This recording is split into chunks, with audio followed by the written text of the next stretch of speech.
The Lord wanted me to remind someone. He says, you have more authority over your experience than you realize. He says, there will be moments in your life that are set, moments you did not choose, situations you didn't plan, seasons that feel uncomfortable, stretching, or even painful. But your perspective is not set, he says. Your interpretation is not set.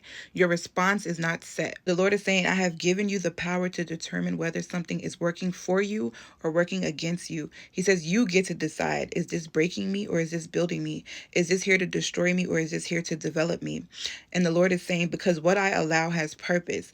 My word declares that what I make and what I allow is good, even if it doesn't feel good, but it's up to you to perceive it as such. And then he reminded me of scripture where it says, this is the day that the Lord has made. I will rejoice and be glad in it. He said the phrase, I will rejoice, is a decision. The scripture doesn't say you have to rejoice. It doesn't say you will rejoice automatically. It says, I will rejoice, which means rejoicing is a choice.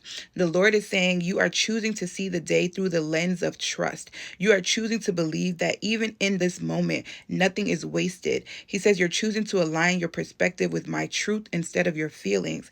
Because if you don't choose your perspective, he says the enemy will try and shape it for you. He says, what I intended to grow you, the enemy will use to trap you. What I intend to stretch you, he will use it to convince you that it's there to break you.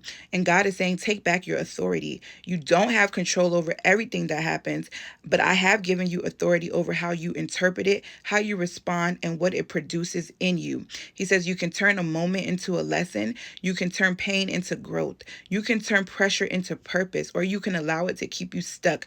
But God is saying that choice is yours. If this word resonates with you, I ask that you take it back to the Father for confirmation so that he can give you instruction, direction, and clarity on what he wants you to do moving forward. But I love you guys, and we'll talk soon. Bye.